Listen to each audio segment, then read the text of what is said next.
والسابقون الاولون، سب سے آگے آگے اور سب سے پہلے پہلے، یعنی نیکیاں کرنے میں سب سے آگے آگے اور ایمان لانے میں سب سے پہلے پہلے۔ من المہاجرین، مہاجرین میں سے، والانصار، اور انصار میں سے، والذین اتبعوہم بإحسان، اور وہ لوگ جنہوں نے عمدگی کے ساتھ اور احسان کے ساتھ ان کی اتباع کی۔ رضی اللہ عنہم، اللہ ان سب کے اوپر راضی ہے۔ ورضوا عنہ، اور یہ سارے اللہ پر راضی ہیں۔ وَأَعَدَّ لَهُمْ جَنَّاتٍ، اور اللہ تعالیٰ نے ان کے لیے جنتیں تیار کی ہیں، تجری من تحتها الانہار، جن جنتوں کے نیچے، جن باغوں کے نیچے ندیاں بہہ رہی ہیں۔ خالدین فیہا ابدا، وہ تا ابد ان جنتوں کے اندر رہیں گے۔ ذالک الفوز العظیم، یہ ان کی بہت بڑی کامیابی ہے۔ صحابہ کرام اولین اور سابقین، کچھ صحابہ کرام وہ ہیں کہ جو مدنی کہلاتے ہیں، کچھ وہ ہیں کہ جو مکی صحابہ کہلاتے ہیں۔ نبی کریم علیہ الصلوۃ والسلام کے ساتھ جنہوں نے ہجرت کی اور ہجرت سے پہلے جو مکہ المکرمہ میں رہتے تھے، وہ مکی صحابہ کہلاتے ہیں۔ اور حضور علیہ الصلوۃ والسلام جب تشریف لائے تو کچھ صحابہ کرام مدینہ شریف میں تھے اور ان کو مدنی صحابہ کہا جاتا ہے۔ مہاجرین بھی کہا جاتا ہے اور انصار بھی کہا جاتا ہے۔ مہاجرین کا تعلق مکہ المکرمہ کے ساتھ ہے اور انصار کا تعلق مدینہ المنورہ کے ساتھ ہے۔ مہاجرین کا معنی ہے ہجرت کرنے والے، اور انصار کا معنی ہے ان مہاجرین کی امداد کرنے والے۔ جو انصار صحابہ تھے انہوں نے مہاجرین کی امداد کی تھی اور ان کے ساتھ بڑا تعاون کیا تھا۔ اور ان دونوں قسم کے صحابہ اکرام کے علاوہ تیسرے نمبر پر اللہ تعالیٰ نے فرمایا والذین اتبعوہم بإحسان، اور وہ لوگ جنہوں نے ان صحابہ اکرام کی اتباع کی بڑی عمدگی کے ساتھ اور بڑے احسان کے ساتھ۔ اس سے مراد تابعین ہے۔ تابعین جمع ہے تابعی کی، اور تابعی کا معنی ہے اتباع کرنے والا۔ وہ صحابہ کرام جن کی اتباع ان افراد نے کی جنہوں نے بظاہر نبی پاک علیہ الصلوۃ والسلام کا دیدار تو نہیں کیا، لیکن انہوں نے ایمان کی نظروں کے ساتھ اور ایمان کی کیفیت کے ساتھ انہوں نے صحابہ کرام کا دیدار کیا ہے۔ کیونکہ تابعی اس کو کہتے ہیں کہ جس نے ایمان کی نظروں سے کسی صحابی کا دیدار کیا ہو، اور صحابی اس کو کہتے ہیں کہ جنہوں نے ایمان کی نظروں سے نبی کریم علیہ الصلوۃ والسلام کا دیدار کیا ہو۔ آگے صحابہ کرام کی پھر قسمیں ہیں کہ بعض صحابہ کرام خلفاء راشدین جیسے ابو بکر صدیق ہیں، عمر فاروق ہیں، عثمان غنی ہیں، مولا علی ہیں، اور پھر عشرہ مبشرہ، ان کے بعد پھر مرتبہ مقام ہے تو عشرہ مبشرہ کا ہے۔ عشرہ مبشرہ وہ 10 صحابہ ہیں جن کو نبی پاک علیہ السلام نے دنیا کے اندر جنت کی بشارت عطا فرمائی ہے، جیسے حضرت ابو بکر صدیق، عمر فاروق، عثمان غنی، مولا علی، حضرت طلحہ، حضرت زبیر، حضرت سعد بن ابی وقاص اور حضرت سعید۔ اسی طرح نبی پاک علیہ السلام کے یہ 10 صحابہ ہیں جن کو دنیا کے اندر جنت کی بشارت دی گئی تھی۔ ان کے بعد پھر وہ صحابہ کرام جنہوں نے میدان بدر کے اندر شرکت کی، مجاہدین بدر کے اندر شامل ہوئے، وہ 313 کی جماعت ہے۔ پھر جنگ احد والے، پھر جنگ تبوک، یرموک والے، یعنی یہ صحابہ کرام کے درجات ہیں۔ اللہ پاک کی ذات بابرکات نے صحابی کو اتنی شان عطا فرمائی ہے، اتنی عظمت عطا فرمائی ہے کہ 1400 سال سے لے کر یعنی صحابہ کرام سے لے کر اب تک اور اب سے لے کر قیامت تک جتنے ولی ہوں گے، جتنے غوث قطب ابدال ہوں گے، وہ تمام مل جائیں تو ایک صحابی کے قدموں کی خاک کے برابر نہیں ہو سکتے۔ اس کی وجہ یہ ہے کہ صحابہ کرام کے بعد ولایت جو ہے وہ چل رہی ہے اور قیامت تک چلتی رہے گی۔ نبوت اور نبی پاک علیہ الصلوۃ والسلام کے اوپر ختم ہو چکی ہے، لیکن ولایت قیامت تک جو ہے وہ چل رہی ہے۔ ولی آ رہے ہیں، غوث آ رہے ہیں، قطب آ رہے ہیں۔ اس دنیا کے اندر آج نماز پڑھ کے نمازی بن سکتا ہے، حج کر کے حاجی بن سکتا ہے، روزہ رکھ کے روزے دار بن سکتا ہے، جہاد کر کے مجاہد بن سکتا ہے، قرآن پاک کی تلاوت کر کے قاری بن سکتا ہے، امامت کروا کے امام بن سکتا ہے، خطبہ دے کے خطیب بن سکتا ہے، اور اجتہاد کر کے مجتہد بن سکتا ہے۔ یعنی یہ ولایت کے سارے درجات حاصل کیے جا سکتے ہیں، لیکن ولایت کا سب سے اعلیٰ درجہ، سب سے اونچا درجہ ہے وہ ہے صحابیت کا۔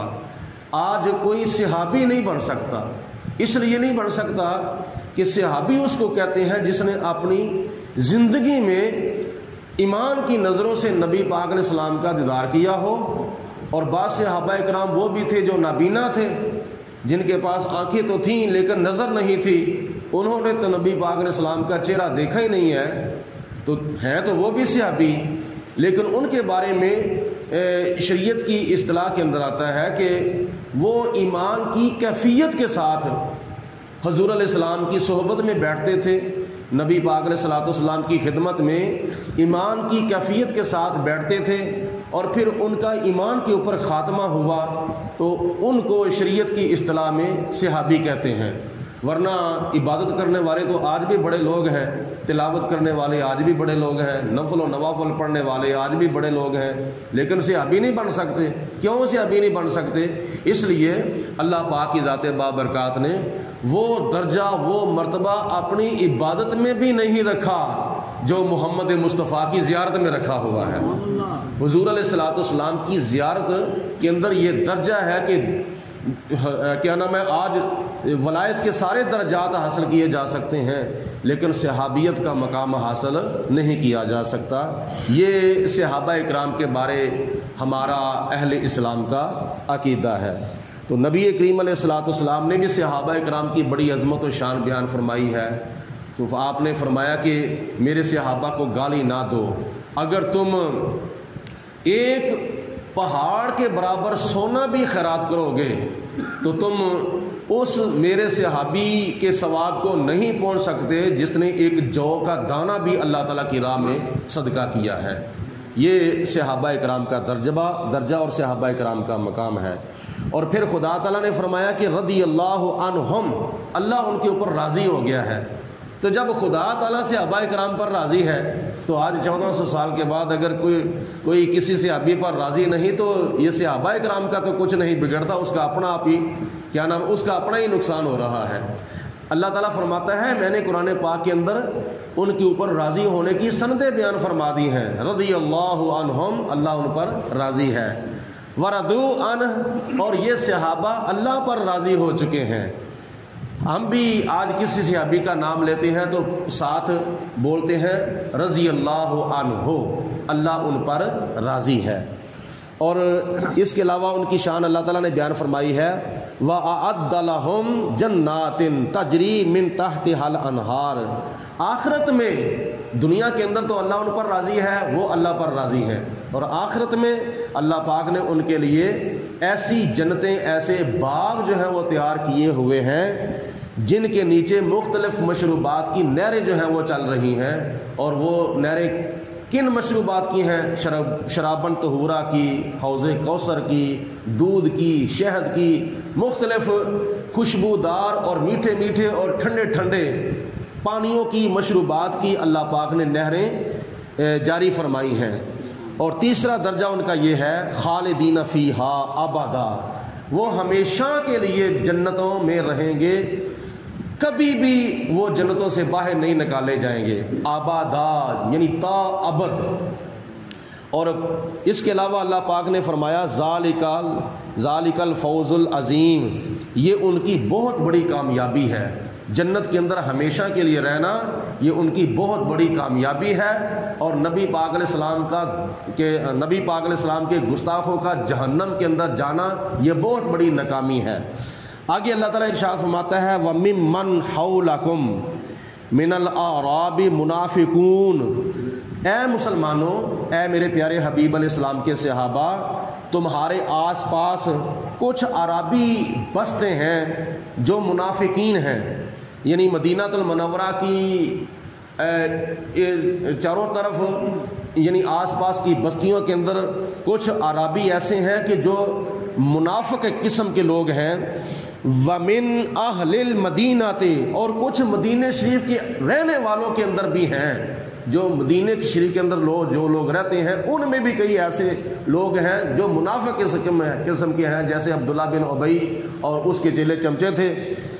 مَارَدُوا عَلَى النِّفَاقِ، یہ مدینہ شریف کے اندر رہنے والے منافق اور مدینہ شریف کے آس پاس بستیوں میں رہنے والے منافق، یہ اپنی منافقت میں بڑے پکے ہیں اور اپنی منافقت پر اڑے ہوئے ہیں۔ اللہ فرماتا ہے لا تعلمہم، اے مسلمانوں تم ان کو نہیں جانتے، نحن نعلمہم، ہم ان کو جانتے ہیں، ان کے دلوں میں کیا ہے۔ وہ بظاہر تمہارے ساتھ ملتے جلتے ہیں لیکن تم ان کو جانتے نہیں ہیں کہ حقیقت میں وہ تمہارے کتنے دشمن ہیں۔ نحن نعلمہم، ہم ان کو جانتے ہیں کہ ان کے دلوں کے اندر ایمان ہے یا کفر ہے۔ سنعذبہم مرتین، اللہ فرماتا ہے ان قریب ہم ان کو 2 عذاب دیں گے، 2 عذاب۔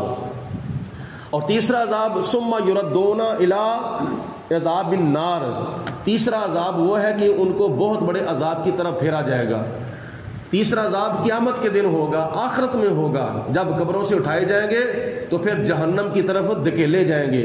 اس سے پہلے اللہ فرماتا ہے ہم ان کو 2 عذاب دیں گے، سنعذبہم مرتین، 2 عذاب ان کو دیں گے۔ 2 عذابوں سے مراد ایک تو دنیا کے اندر عذاب ہے، ان کو ذلیل کرنا، رسوا کرنا اور مسلمانوں کے ہاتھوں ان کا قتل ہونا، یہ دنیا کے اندر ان کا عذاب ہے۔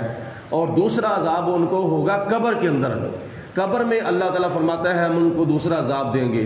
اور تیسرا عذاب ثم یردون الی عذاب النار، جب وہ قبروں سے اٹھائے جائیں گے آخرت میں پھر ہم ان کو جہنم کی طرف دھکیل لیں گے۔ وآخرون اعترفوا بذنوبہم، اور کچھ اور لوگ بھی ہیں جو اپنے گناہوں کا اعتراف کرتے ہیں۔ خلطوا عملا صالحا وآخر سیئا، اور انہوں نے اپنے گناہوں کا اعتراف کر لیا۔ کچھ وہ لوگ ہیں جنہوں نے اپنے گناہوں کا اعتراف کر لیا اور اپنے نیک اعمال کو انہوں نے برے اعمال کے ساتھ ملا دیا۔ یعنی مطلب یہ ہے کہ اگر برا عمل کو کر لے، گناہ کر لے، بعد میں توبہ کر لے اور اس کو اپنے گناہ کا احساس ہو جائے، تو اگر اس گناہ کے اوپر شریعت کی حد نہیں لگتی یا اس کا کفارہ نہیں ہے یا اس کا فدیہ نہیں ہے تو خدا تعالیٰ اس گناہ کو معاف فرمانے والا ہے۔ تو اس سے مراد چند صحابہ کرام تھے، وہ تقریباً ان کی تعداد 10 تھی، جو بامر مجبوری، جن کے پاس سچا عذر تھا اور سچی ان کے پاس وجہ تھی غزوہ تبوک کے اوپر نہ جانے کی، تو جب نبی پاک علیہ السلام بخیر و عافیت اور فاتحانہ شان کے ساتھ جب مدینہ شریف تشریف لائے تو یہ صحابہ کرام جو کیا نام ہے بامر مجبوری، منافقوں کی طرح بہانے بنا کر نہیں، بامر مجبوری نہیں جا سکے تھے، تو انہوں نے راستے کے اندر نبی پاک علیہ السلام سے معذرت کی اور اللہ تعالیٰ کی بارگاہ میں توبہ کی۔ اور پھر تفسیروں میں آتا ہے کہ انہوں نے بطور سزا اپنے آپ کو مسجد نبوی کے ستونوں کے ساتھ اپنے آپ کو باندھ لیا تھا کہ ہم کیا نام ہے بطور سزا اپنے آپ کو باندھ لیتے ہیں مسجد نبوی کے ستونوں کے ساتھ، اور حضور نبی پاک علیہ السلام اپنے ہاتھوں سے ہمیں کھولیں گے تو ہم کیا نام ہے آزاد ہوں گے، ورنہ ہم بندھے ہی رہیں گے۔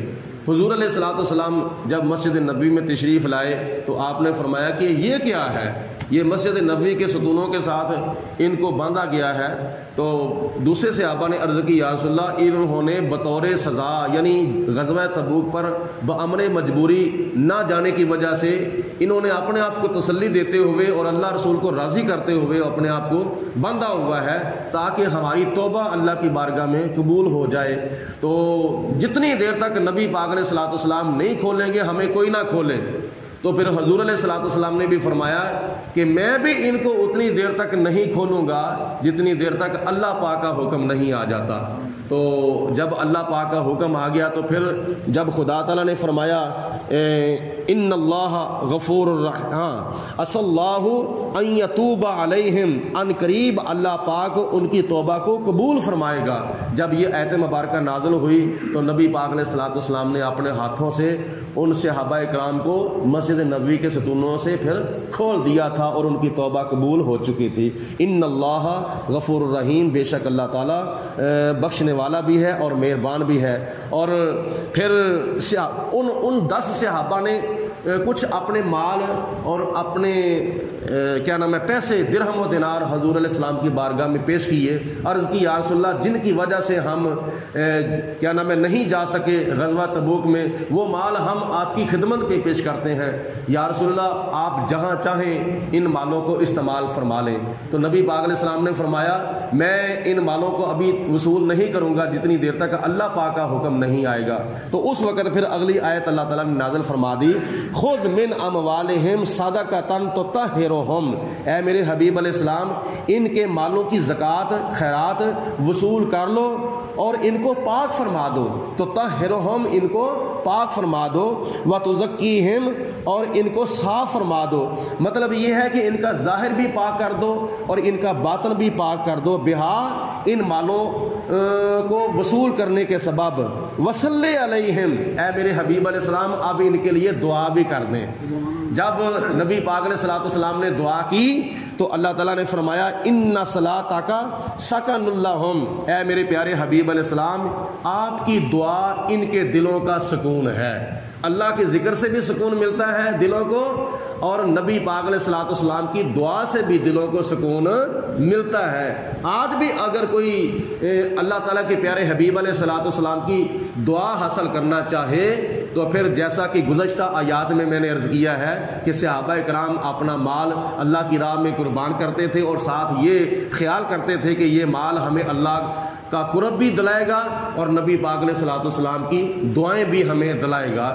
تو آج بھی اگر کوئی حضور علیہ السلام کی دعا حاصل کرنا چاہتا ہے تو دنیاوی طور پر بھی اللہ کی راہ میں خرچ کرے اور دینی طور پر بھی اللہ کی راہ میں خرچ کرے۔ واللہ سمیع علیم، اور بے شک اللہ تبارک و تعالی بے حد سننے والا بھی ہے اور بے حد جاننے والا بھی ہے۔ اللہ پاک